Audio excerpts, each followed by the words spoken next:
Hello, Night Nation. I'm Trey Strelka. Welcome to the Sons of UCF Live. Good to spend some time with you, Adam and Leo. Guys, 28 days away until the start of the 2023 UCF football season. How you doing? I'm great, Trace. It's so close, yet so far away. There's a lot of stuff to be excited about, yet I don't know anything. Yet I'm really, really excited and amped up. So I just can't. I can't wait. I feel like it's 4 weeks from today. We'll be in the bounce house. Hopefully, up 21-0 at this point. Yeah, good prediction. Yeah. Leo, you feeling it? I'm feeling it. It definitely feels like first preseason football game today. I think it's Jets and Browns, so it's definitely in the air. Football's in the air. Can't wait for UCF to get it rolling in full week. So, just back from media day, which stretched across the afternoon, and I got to tell you, something happened while I was there. They could go undefeated. I'm on the hype train. I've got the hope. Yeah, I talked to Herb Hand for 10 minutes. I believe in the offensive line. I talked to JRP. We've dropped that interview on the Suns YouTube channel. Long interview with Darren Hinshaw. I'm all in. I believe this off. I believe it's a night and day difference, as Coach Malzahn said, of John Rice Plumlee. I believe, Adam. I believe. Trace, I'm shocked to hear this. I'm in. Yeah. You got to warn me before you do stuff like this. What was there something that stood out? Was there a comment? Like what got you to this place? Just a lot of confidence. And I know it's a lot of coach speak, but I believe that you're going to see it jump from John Rice Plumlee. Now, I have long been a supporter of him, and so I want to see him succeed, and I believe that he can. And I think, when you start looking position by position group, and there's a lot of talent on the offensive side of the ball. And I mean, I'll calm down and I'll get back to 6-6, and they're going to lose in Lubbock. But today, I'm all about that. They're going to have a good season.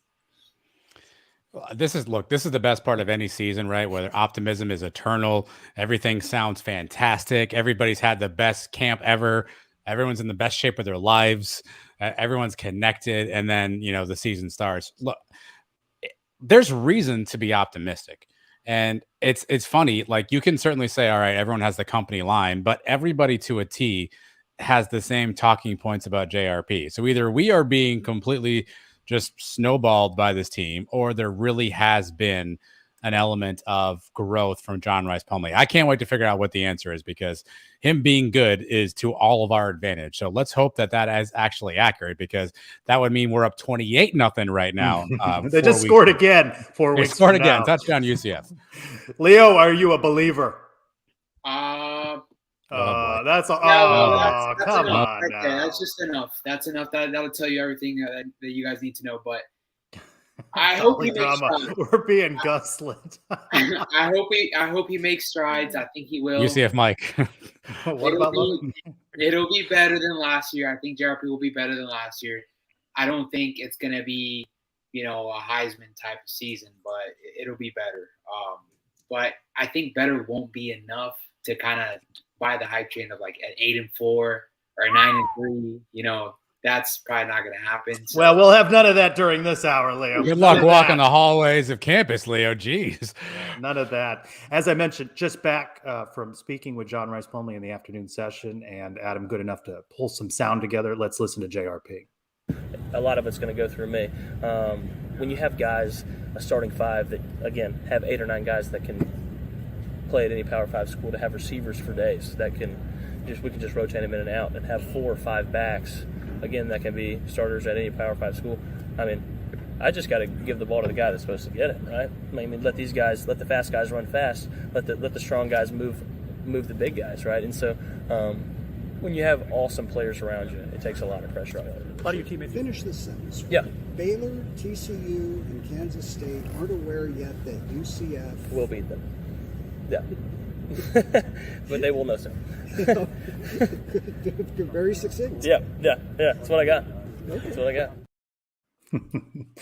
One of the interesting things in speaking with the players is that they said that they saw more confidence from John Rice Plumlee. And I really think, after speaking with more guys, that I think what they meant was more command of the offense. Because then when I asked John Rice about confidence, he just sort of said, I don't have any problem with confidence. I've never had a problem with confidence.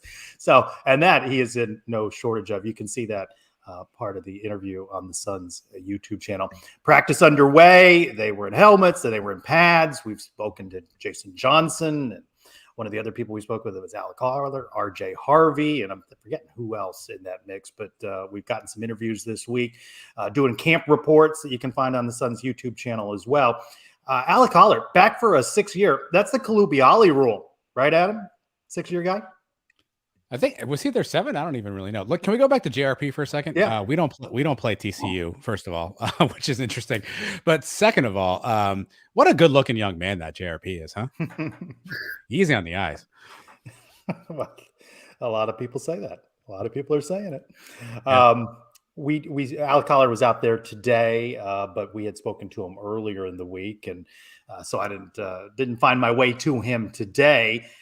What's interesting, and I know this is part of the speak that they're all saying, is that they keep saying they can contend for a conference championship, which I'm a little skeptical of that, even after today, that they'll be in that position. But he thinks, as a lot of players are saying, that they can succeed in their first year in the Big 12. We have the coaches that can succeed at the Power 5 level. We have the athletes that can succeed at the Power 5 level. We have all the support staff. Everyone that is involved with UCF is ready to succeed at the Power 5 level. So we just got to go in there and take it. And that's all that. It's that simple, you know. It's that simple, Adam, from longtime tight end, Alec Collar, who's got some competition there.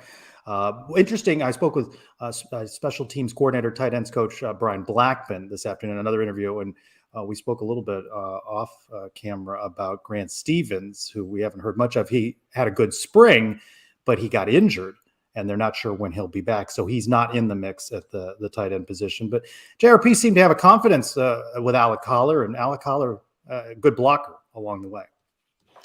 Yeah, he's a kid you want to root for, right? 6-year walk on, kind of earns a spot, has arguably one of the best catches in UCF history at the Cows game. And so a veteran presence, somebody that hopefully is running the right routes in the right spots, getting in the right plays. May not be the most explosive athlete, spoiler alert, but I think JRP is going to need dependability at some point. And I feel like Alec Collar equals dependability. Yeah, Alec is a sneaky weapon on the tight end. He's just kind of like, I feel like defenses might underestimate him. He kind of just gets away with, some routes, and it's like it's good to have him out there. It really is, and just because 6-year man, veteran presence. Yeah, I think Alec is an important part of the team. Well, let's talk about this first week of camp as well, an outlook on the season with friends of the program, Bailey Adams and Christian Simmons. Guys behind Night Sports Now. They also do the Mikey Keene podcast. That's what you guys call it, right? It's the Bulldog Bulletin. How's Mikey doing in Fresno, guys? I know you're tuned in. You already know how he's doing. He's doing great. He's going to start. Guys, there's a lot of hype today. Media day. John Rice and all the coaches, players are saying the right things. Are you starting to buy it? Because I'm in now. I'm in after today. We have nowhere else to run, so we're kind of have to be in on John Rice at this point. I mean, I feel like people misunderstand our takes, because it's not that I thought John Rice Plumlee was a bad quarterback last year. I just thought it was very clear he was not the best quarterback on the roster. I think it's abundantly clear this year that he is the best quarterback on the roster. Is this why we're on the show? We're getting back into last year? Well, I mean, Coach Malzahn on Monday said night and day difference. Could he be better, but perhaps because of the step up in competition, still be some struggles for him? I'd be extremely concerned if he didn't say that he was a night and day difference, I think. But I don't know. I want to believe it. I do want to believe it. And I do want to think we'll see some more consistency this year and that he will take that next step up. I think that it's down to Hinshaw, right? Like, for me, that's what's convincing me that the hype actually could be legitimate. Is I think it's pretty clear at this point that Chip Lindsey was not maybe the best choice for mentoring someone who's coming in from another position. It seems like Hinshaw might be able to. I don't know if John Rice is ever going to be a superstar, but they don't need him to be a superstar for this to be a good year. He just needs to not have 4 turnovers in 4 drives or have games where he completely disappears. Yeah, I'll start with you, Christian, on this one. What's one thing you want to see JRP improve in? If you were Darren Hinshaw and you said, "Hey, man, I need one thing out of you this year. I need you to get better at one thing." What's the one thing? This is like the far and away number one thing for me, and it's not even so much necessarily a skill thing. It's I need him to learn. Do you need him? I need him. Who doesn't? I need him to stop not just taking contact, but encouraging contact. I mean, how many times last year did we see a situation where he is fighting through 3 guys to pick up an extra yard? There is no depth behind him this year. If he gets hurt, season's shot. And if they can just teach him situations where he learns to throw away the ball, learns to slide, learns that it's not worth 3 extra yards when you're risking a concussion or risking getting injured, that's number one on the list for me above everything, to be honest. Trivia question. Let you guys think about it. Those of you watch and drop your comments. Darren Hinshaw told me today how many times JRP was hit last season. Just hit, period, like tackle, contact with him, hit. There's no way he counted that. Counted.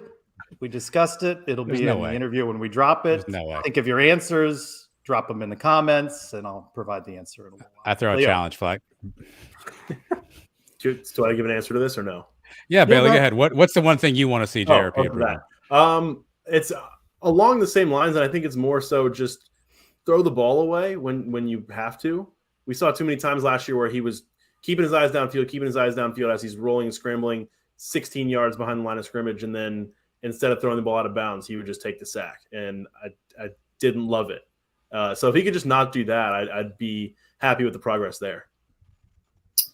All right, Christian Bailey, I have kind of a tricky question because I don't really see any of these people pulling out. I actually see one possible one, but I want you guys to kind of give me who's most likely out of the watch list awards to come out with an award with the Lou Groza, Outland, Bronco, or the Maxwell. Wow.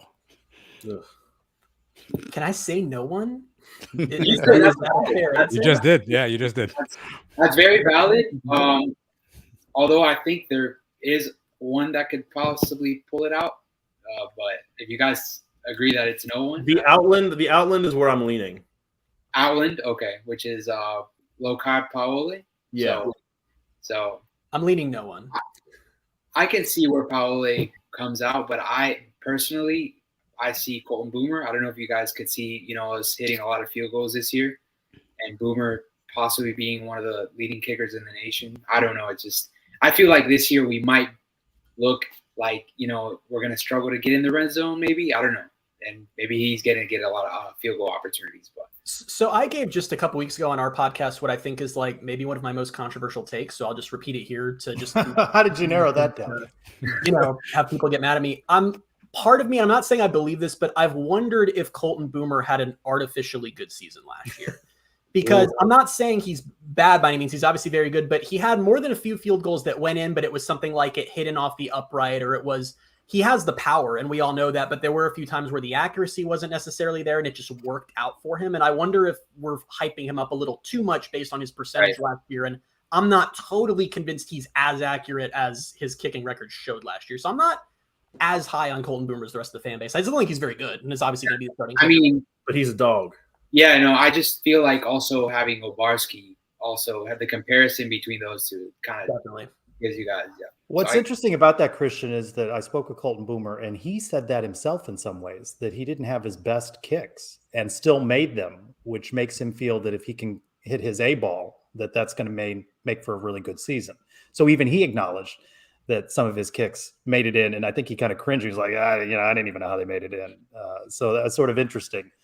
From him on Around the Kingdom, cheap plug, another new show on the Sons of UCF YouTube channel. We talked about underrated positions. What do you think is the most underrated position group going into this season? Take it away, Bailey. Oh, wow, you're just going to put this on me. I have an answer, so I can go if you don't. Yeah, go ahead. I think possibly tight end, because we know who Alec Holler is, and I know that Alec Holler isn't necessarily, he's a superstar, he's going to be lighting it up, but you've got to give some credit to the former walk-on who has managed to be a multi-year starter, who beat out on SEC transfer last year. And we know exactly what we're getting with him, and he's beyond reliable. And behind him now we have Randy Pittman, who all the word out of both spring camp, and I know we're just now starting with fall camp, is that Randy Pittman could have a shot to be the number one freshman this year. Yeah. And I honestly wonder if tight end might be the one that surprises us. So this isn't a group that we're talking about, but they have two very different guys who are both really solid options. I'm leaning offensive line. I don't know if they're properly rated, but I just think the depth, which I think Gus talked about the other day, the depth that they have is pretty impressive. And I know it's all about finding the right pieces and putting them together and making a cohesive unit, but I do like what they have on the offensive line. All right, two new coordinators, one on offense, one on defense, Darren Hinshaw, Addison Williams. Christian, I'll start with you. Which one of those two are you more concerned about? Oh, that was not where I thought you were going to end that question. That's what happens when you come on Sons of UCF Live. You never know. I'm not concerned about either of them, but if I had to go one, I would pick Addison Williams just because I'm not saying this applies to him because I feel good about that hiring. I know he was an up and coming coach, but when you see coordinator hires fail or not work out the way you think in college football, it's usually someone who was promoted from within and they didn't go out and find the best candidate. And I'm not saying they didn't find the best candidate in Addison Williams. I'm just saying whenever you see a situation like that where, well, let's just bump someone up, that's kind of when you see those situations sometimes not go the way you think. So I would probably lean that way. I actually go the opposite way. Okay. I don't even know if I'm concerned about either of them, but I'd say I'd be more concerned with Hinshaw just because I think when you look at his resume, like I wasn't overly impressed with any of his previous stops. And I like everything that he's saying and doing. And I think there is a good chance that he gets the best out of JRP and gets this offense going. I like the idea of a new vision for the offense after Gus called it the last 2 years. But I don't know. I don't know. I'm buying into what he's saying.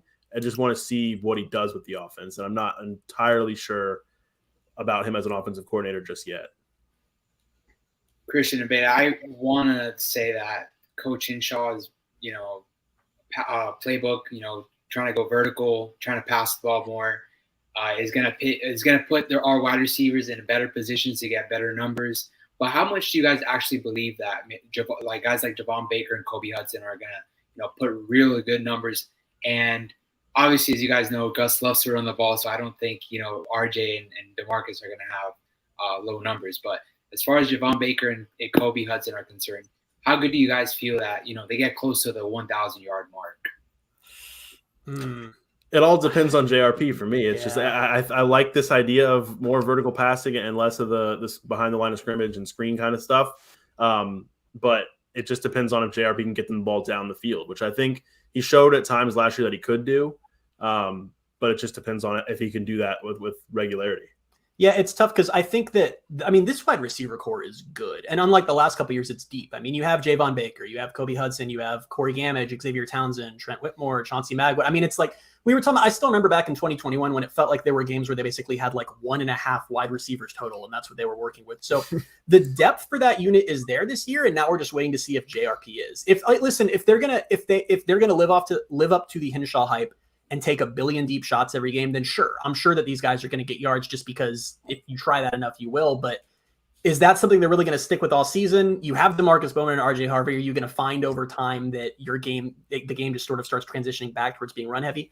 I don't know. I think I think the whole vertical passing is a lot easier to say in the offseason than back up once you're 4 or 5 games into a Power 5 slate. We keep talking about how the offense hinges on John Rice Plumlee. Who does the defense hinge on? Sean Walker. That wasn't. Do you think he's going to make that immediate impact? Definitely not. No, I think it's probably Jason Johnson in the middle of the defense, and it's probably that's like the safe pick. And I think in some ways it'll also hinge on whoever the other starting linebacker is, whether that's Ryan Davis, I would assume, and whether or not he is who they believe he is, because that linebacker position was a big area of need after another transfer portal loss in the offseason. So. And I think so much of the defense will run through that middle of the defense. And I have no concerns about the defensive line, the edge rushers, anything like that. I know there's some concern in the secondary, but it's those guys in the middle of the defense who I think it runs through them. I'd pretty much second all of that. And I just think how cool is that we're going into 2023 and we're talking about UCF's linebacker core and we're not freaked out about it. So that feels like progress. All right. If I set the number at 4.5, over under sellouts for home games this year. Bailey, I'll start with you. 4.5 over under sellouts for home games. So they already have 3, right? They theoretically have 3. They probably have 3. 3-ish. I'm trying to think through the home slate. Kent State. I don't know if Villanova, Kent State rolled out. Baylor, Houston. Oklahoma State, West Virginia, Houston. Under. I'm taking the under too. I don't think they sell out. I know they won't sell out Villanova because even he's not going. We don't know that for sure. I doubt they're going to sell out Kent State. I wouldn't be surprised if they don't sell out Houston. I'm kind of worried about this first ever final week of the season that's not against USF in a decade. And depending on if they're 6-5 or something like that, is that a game that people are going to show up for? Students might not be on campus. I don't know. So I'm definitely taking the under. It's the other space game. No, it's not. It really just is. It's a normal conference game. Big rivalry. out of the schedule, out of the home slate or away slate. Really, it's a tough schedule. But do you guys see an upset against Oklahoma by any chance? Like, there's been a lot of talk about maybe that being the one road game where UCF goes and kind of surprises people. Not Kansas State, not Kansas, but Oklahoma. Is that a good prediction? I'd be stunned, honestly. that one in Texas Tech are like those two are the ones where I'm like, they could completely do it. They absolutely could do it. I just have a hard time envisioning it. I can see them going on the road to either Kansas State or Kansas and winning, which is funny to say. Kansas State was the defending Big 12 champion, but I don't necessarily think they're going to win that game, but I think they could. I feel way less confident predicting an upset over Oklahoma or Texas Tech. The thing with Oklahoma too, that because I know that a lot of people are talking along the lines of, oh, well, they were really bad last year. Oklahoma wasn't as bad last year as people are remembering. They went 6-7, and I believe 6 of their 7 losses were by single digits or something like that. So I think they're going to be a lot better this year. They have a really good quarterback, as we know. So I don't buy that they're going to be able to go in there and do anything. Kansas State, I could see, because Kansas State, they did just win the Big 12 championship, and they're obviously very good. But I'm going to act like a Power 5 homer for a minute. From an actual talent composite star, when you're looking from that, they're actually pretty similar, maybe a little bit worse talent than UCF as far from a raw talent perspective. So that I could see. Oklahoma, I don't see it. I wish I did, but I just don't see it. All the talk of realignment and the moves the Big 12 is making. What do you make of all of this? Where do you think this is going to settle maybe in the next week? What will this shake out as? I mean, I think the whole fan base hates me now because I'm the one who kept saying that I wish that the Big 12 would just add UConn and be done at 14 teams. Yeah, you're one of the lone voices for you and Brett Yormark. Listen, that's a good group to be. Yes, that's not a bad side to be on, I guess, if you're with Brett.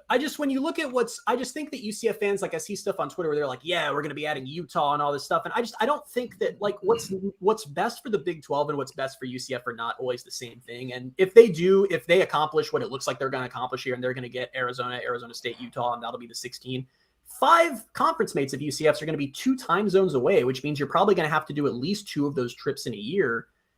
There's been a lot of research out there that like multiple time zone trips are really hard on teams. And I don't think that's advantageous for UCF to be on this much of a geographic island. Is it better than being in the AAC? 1,000,000%. And obviously we are so thrilled to be here and have gotten on that last lifeboat, but I don't know. This is a weird conference for UCF to be able to see a lot of year-to-year success in long-term if they're that geographically isolated, especially outside of football too. Well, at the risk of continuing to bother Fast Luck style here in the Gloomiest Pod, what is, for both of you, realistic expectations for win total this season? What do you honestly think is realistic that UCF will win? Christian, we'll start with you. I said this on one of our past episodes. Every time I look at the schedule, I get to 7-5, but I get there in like 90 different ways. I see so many variations of 7-5, so I'm sticking with 7-5. I think their floor is 5-7. I think their ceiling is 8-4. Like every game on the schedule feels like a toss-up outside of Kent State and Villanova, obviously. So I don't know. I'm sticking with 7-5. I wouldn't be surprised if they went 1 or 2 more in either direction. I've been having the same problem. I'll look at the schedule and I'm like, yeah, there's 7 wins in there, and I'm not sure how they get there, but it's 7. I think it's 6 or 7. That's where I keep landing. Pretty good.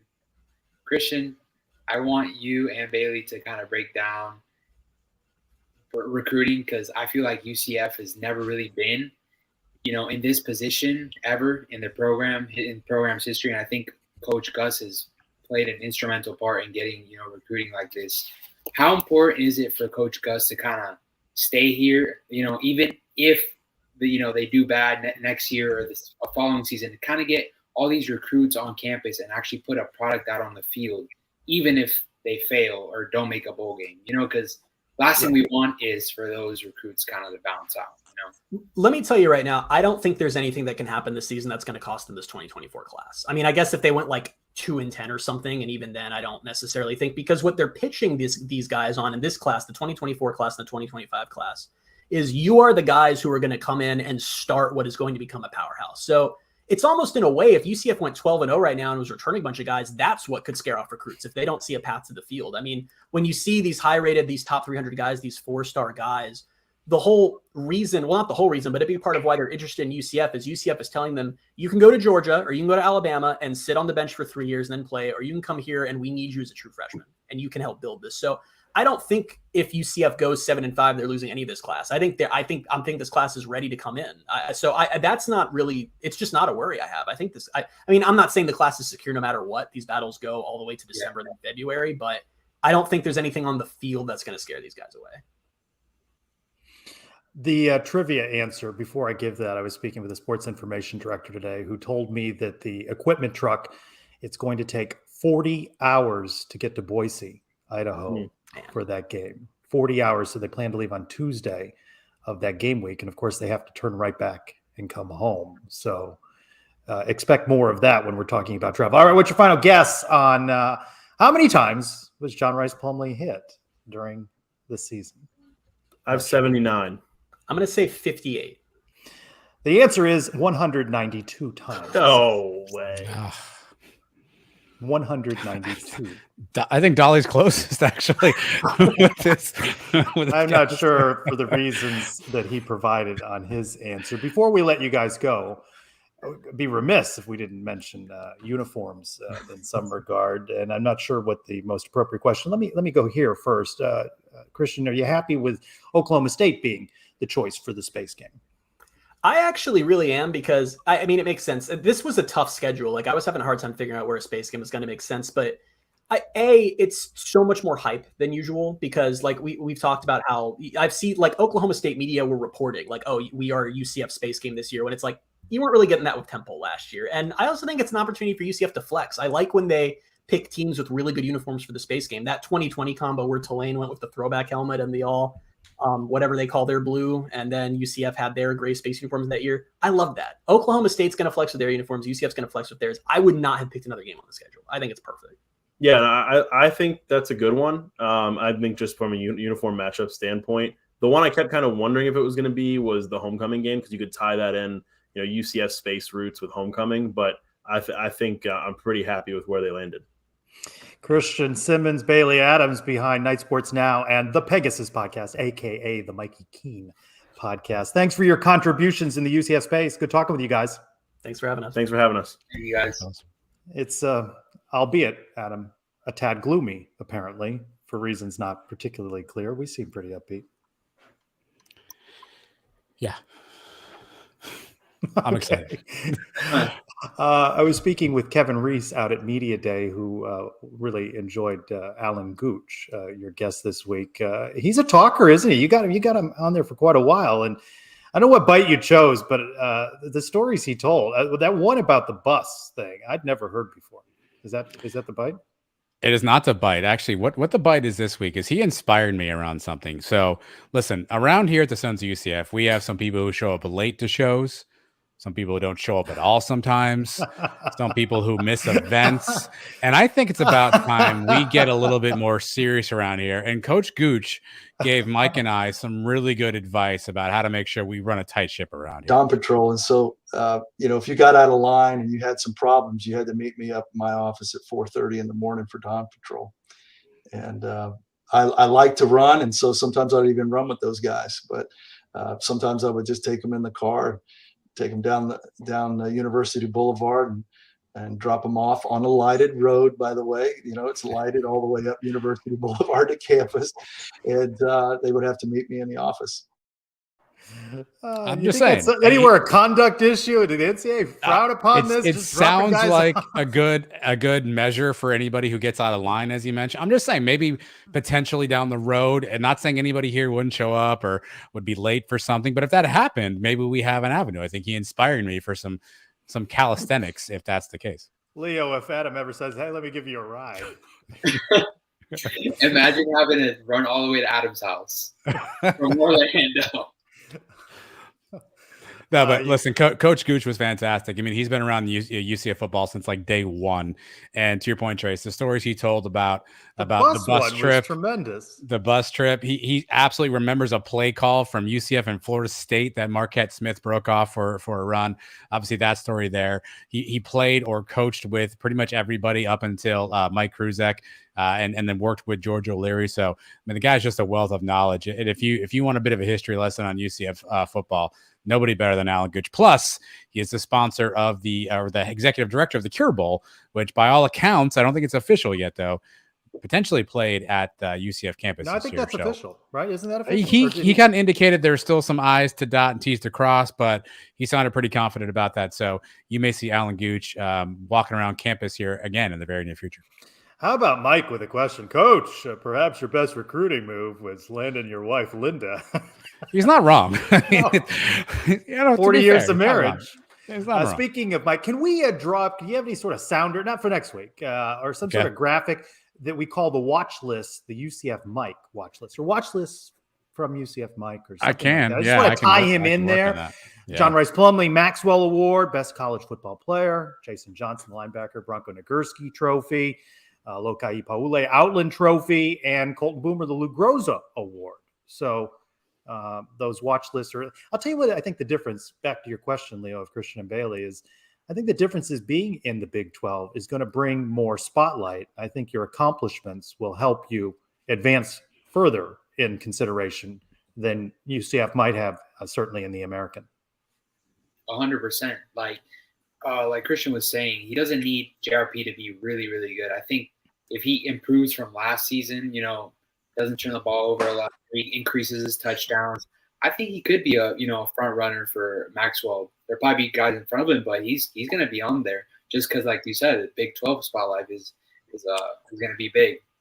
And one thing that's important about any of these awards, again, I'm not putting JRP up for the Heisman, so don't confuse this, right? But for any of these big awards, they always talk about one thing, right? Your Heisman moment, your big award moment. JRP is going to make a big highlight play this year. He's going to flip in the end zone like FAU. He's going to jump into the end zone against Temple and do the finger roll, right? He's going to have a couple of highlight moments this year that are going to attract voters, attract the casual person who's not really plugged in. If his stats are good, if UCF's winning, he can put himself in that competition because he's going to have those highlight reel moments that a lot of people are going to virally watch and get his name out there. Now, if he does that and then throws 4 picks, that ain't going to work. But if he does that and has a good game, he has potential to vault himself up those lists. Yeah, I think that's true. Again, the spotlight of being in the Big 12 is a difference in consideration on these awards, and more to come, no doubt. Though the Knights not particularly recognized in some of the preseason all-conference team lists, so a little chip on their shoulder there. FanFest Sunday at the Arena, 1:30 to 3:30. Of course, they have practice. They're back on practice Friday. No practice Thursday because of media day. They practice Saturday and a scrimmage on Sunday. And then we'll have Gus Malzahn for the media availability on Sunday, some players, and then FanFest. Which are you coming? Or what's your plans for FanFest? I will be there. I will be there on FanFest. So, or risk a car ride. Drop off at Chick-fil-A on University, Leo. Yeah, I'm a strong maybe. All signs are pointing to yes at this point. So. That was fun last year. You made the rounds last year. I said this on a couple of shows. I brought my 10-year-old, that poster behind my shoulder there. He got signed by every player. He loved going there. Again, the players are super nice, really friendly. They'll take pictures, sign autographs, give a quick little one-on-one conversation. So it really is a good opportunity to see the great athletes and the great young men that are representing our university. So if you can get out there, it actually is a lot of fun. Bring the kids, bring a football to have them sign. They'll sign, they'll take pictures. It's a lot of fun. Any swag if you're there? What's the swag situation? Do we have Great question. No. Well, I may have lied. I think I have a couple of Suns hats laying around that we can potentially can figure out. I got a batch or two on order that have not arrived yet. So maybe a couple of hats. You never know what'll be in the backpack of fun. That's what she said. Yeah, I don't know that you need to be walking around a college campus with a backpack of fun. I instantly regretted that phrase as soon as I uttered it. Well, the question is, the most important person, which is you, Trace, are you going to be there? Are you going to be at FanFest? I am planning to be out there for the media availability with Coach Malzahn, and then we'll probably stay for FanFest and say hello to some folks and get some video and upload it. So, yes, probably. I would love to see a bouncing with Leo. No pressure, Leo. No pressure. Hey, after Adam just said about that, I'm thinking – I'm not going to think twice about it. I'm probably going to do a bouncing with Leo for maybe one last time. I might have dropped a hint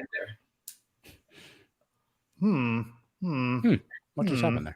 I didn't say anything, Leo. Alan Gooch said it. I just played the clip, buddy. I didn't I didn't threaten any. I don't want any HR violations. I didn't. Speaking of HR violations, Trace, our next guest is here, by the way.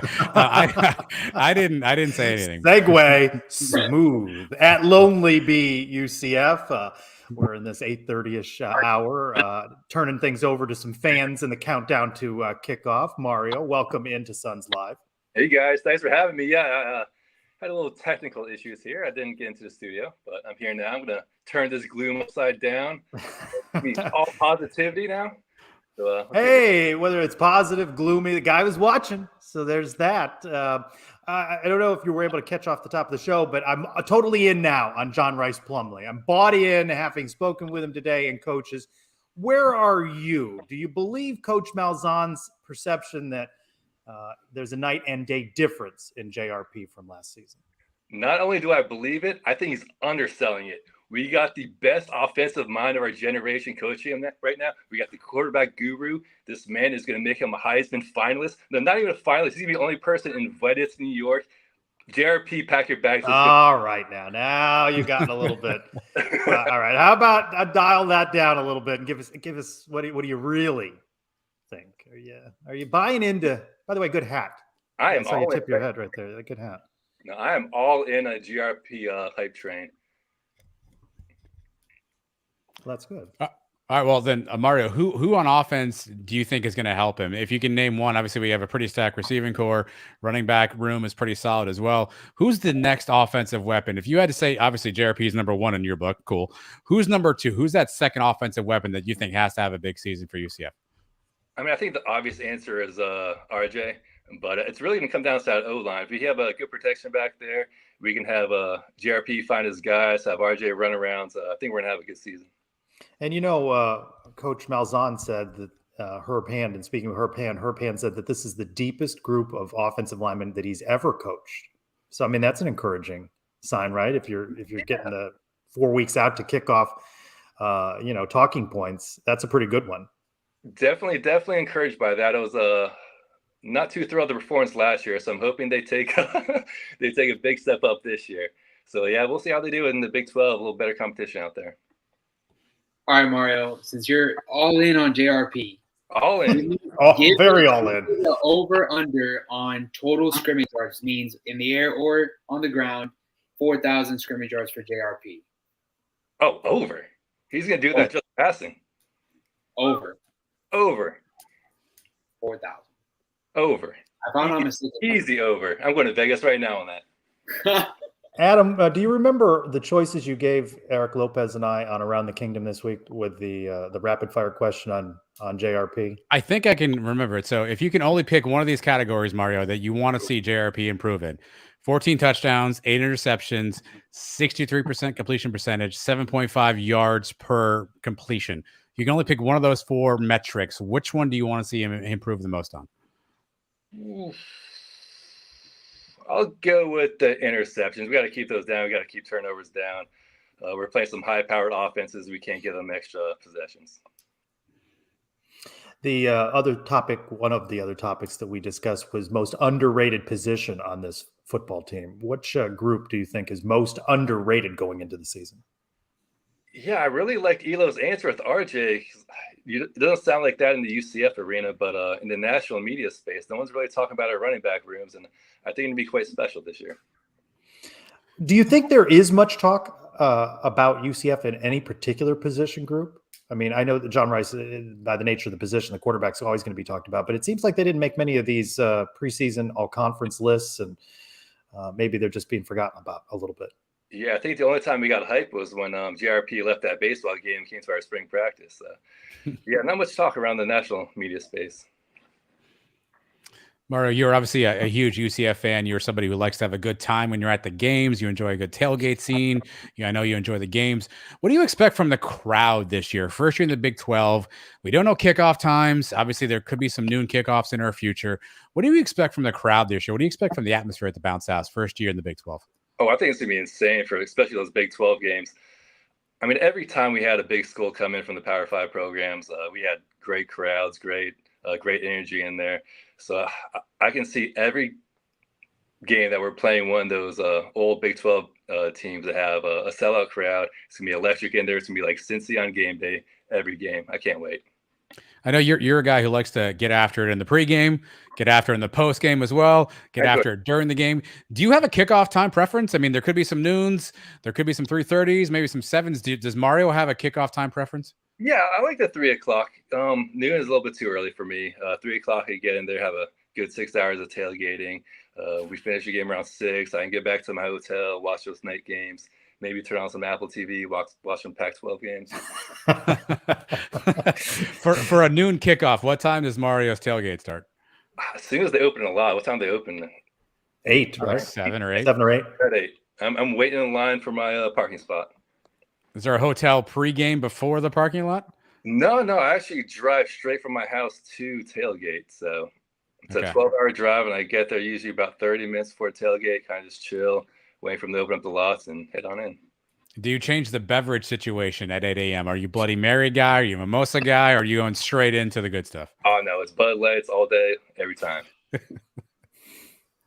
Mario, at what point are you going to be doom and gloom on the record in the season, or you're just going to hype UCF because they may be 6-0 into the season, 5-0?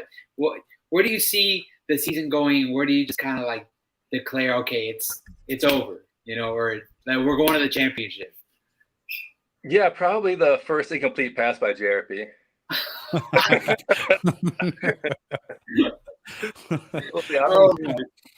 We'll see how we do against Kent State and Villanova, and then we'll get to Boise, and hopefully we're 2-0 there, and I'm still positive, and we'll see what we do on that blue turf.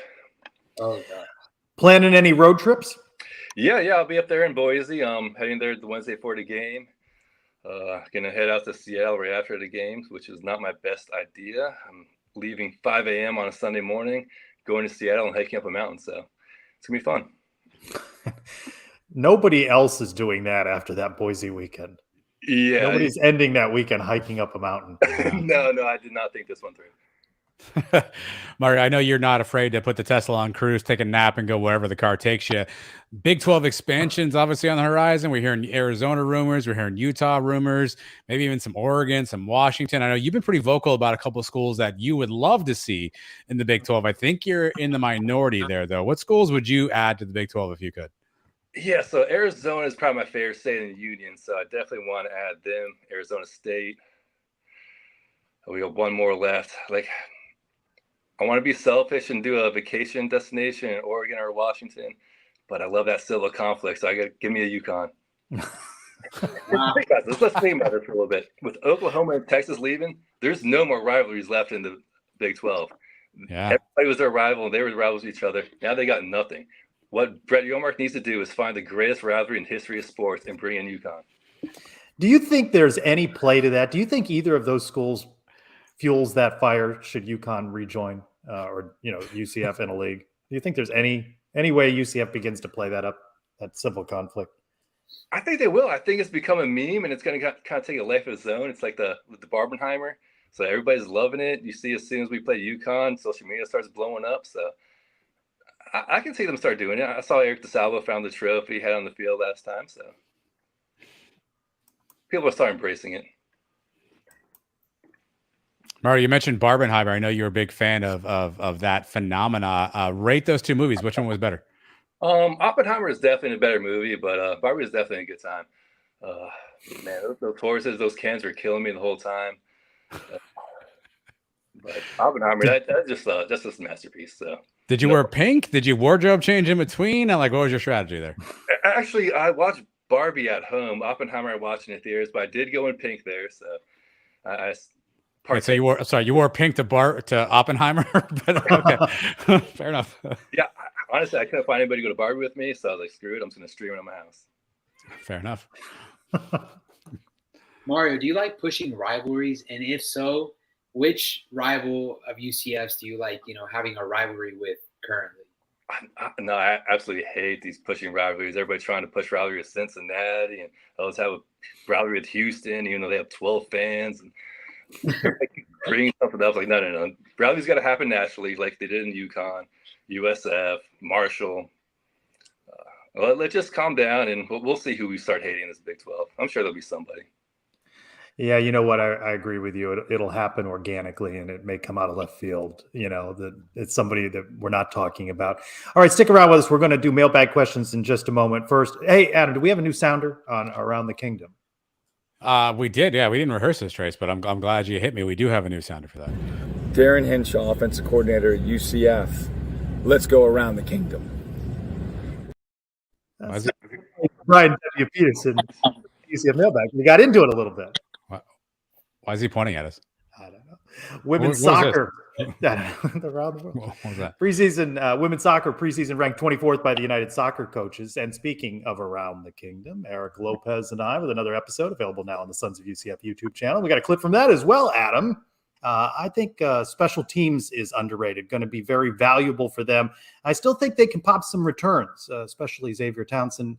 I think that's still an aspect of the game that could be a difference maker, especially if games are close late. It's going to have to be, and I'm not sold on that. I need to see that.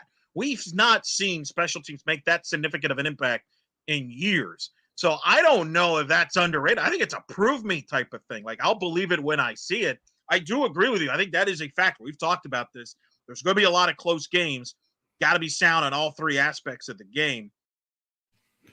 Eric Lopez needs to see it, gentlemen, from this week's Around the Kingdom. All right, it is that time, Adam. Time for the Sons of UCF Mailbag. It's that time again. Time to open the Brian W. Peterson Sons of UCF Mailbag. And we've got some video questions. We're rolling all sorts of clips. We do a lot of work this week. Here's our first from Spursy Knight, Ross. What's up, Night Nation? It's Ross, aka Spursy Knight, coming to you from the shores of Lake Union in beautiful downtown Seattle. And what I want to know is, what's your biggest question mark going into this first season in the Big 12? Go Knights, charge on. Washington, a video question from Washington. Maybe Ross will hike with you, Mario. What's your biggest question?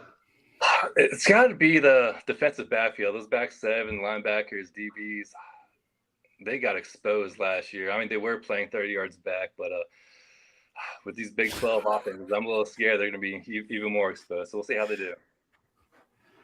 At least 30 yards back. I would say, if I don't want to repeat Mario's answer, I'll say depth, especially on the defensive side of the ball. If we have any injuries, somebody gets hit with a targeting, do we have the depth to hold up? I think on the O-line, I feel like we're hearing 8 or 9 guys could play, but on the defense, do we have that same depth? So I'll go with depth on my concern. Leo. I'm going to go offensive line when it comes to the passing aspect. If that offensive line starts collapsing often, it's going to be a long season, guys, and I don't think it's gonna take some time for them to gel. So, I'm going to go offensive line. All right, another video question, Adam. Yeah, these two have to be played together, one before the other to make sense. So here's our first question. I have a question for the Brian W. Peterson mailbox. Do we think his eyes will be normal this season? I'm just kidding. Coming to you live from Sugar Mountain, North Carolina. For context, that is Mrs. Brian W. Peterson asking if Brian Peterson's eyes will be normal, and that just sets up this clip.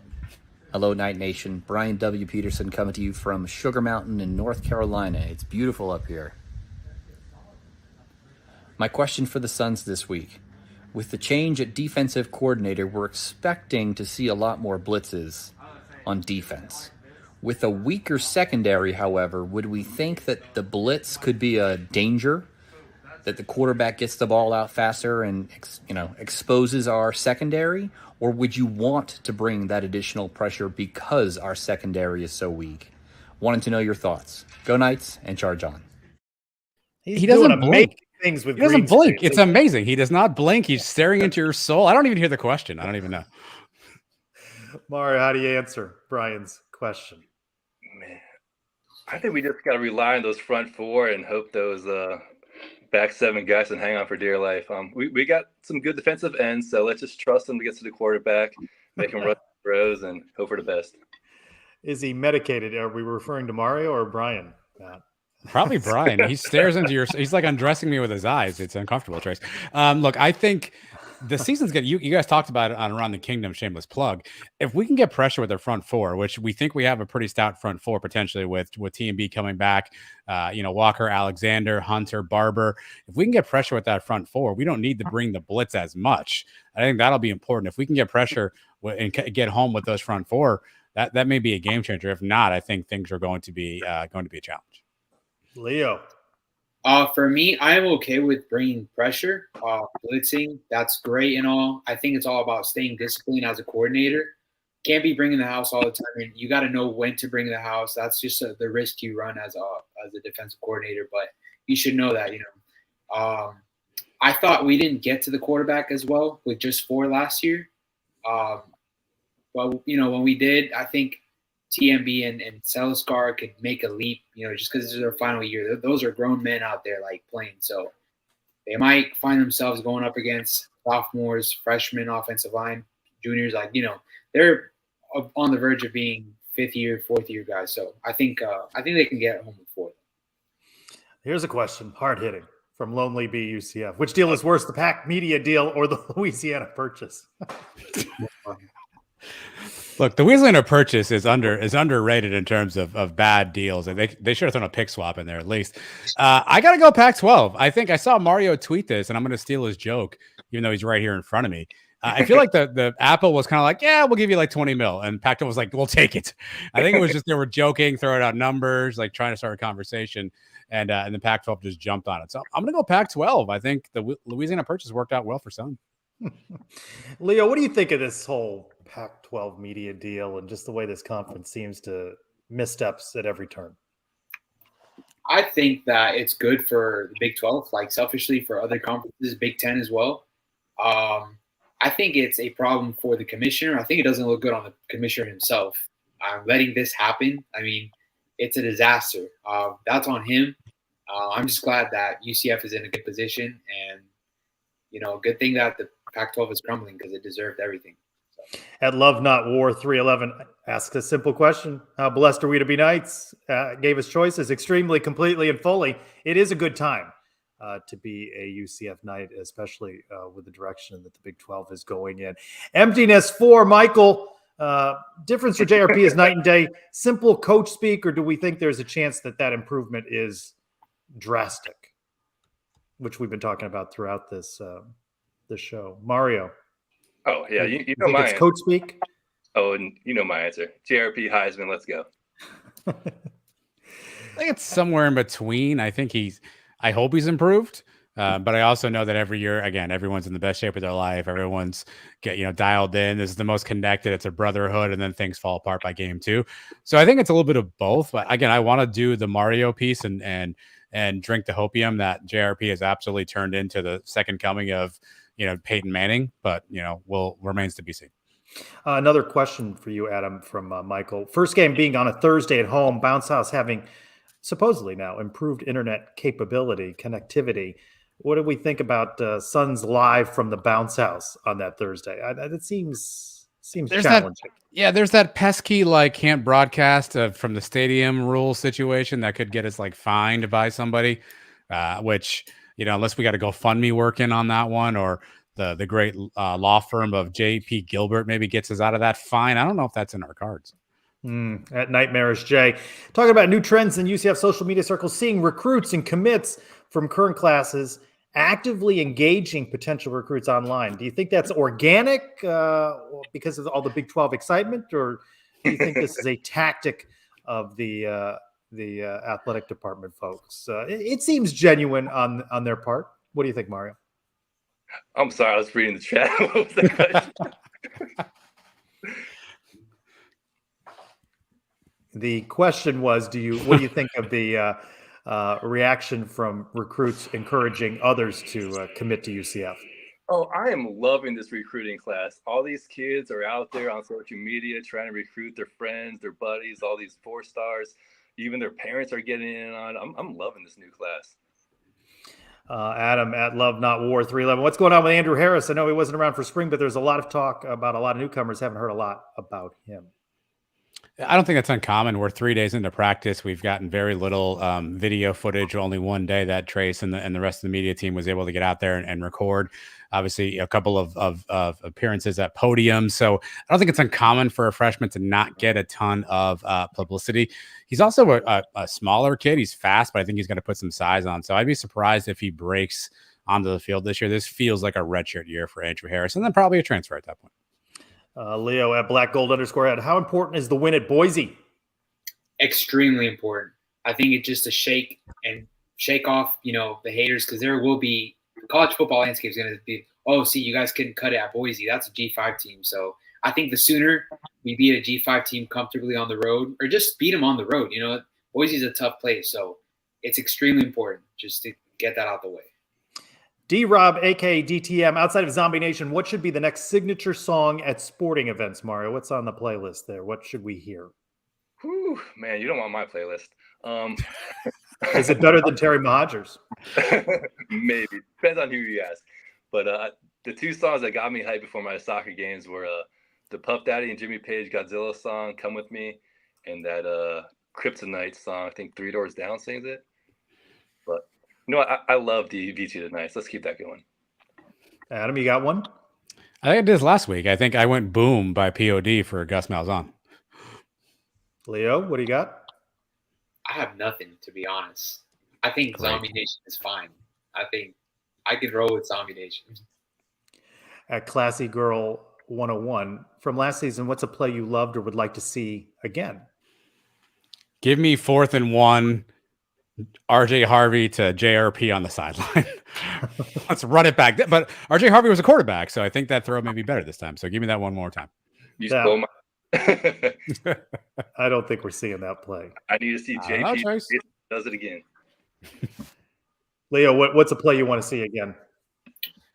A play I know people are going to hate me for this one, but it's okay. I want to see a jet sweep, but they get creative with a jet sweep. Like maybe put JRP on the wide receiver and have him sweep it, but kind of fake people out. I don't know. I like to see that. Don't give Gus any ideas, Leo. If he's watching this, I don't want him getting a whiteboard out right now, drawing this thing up.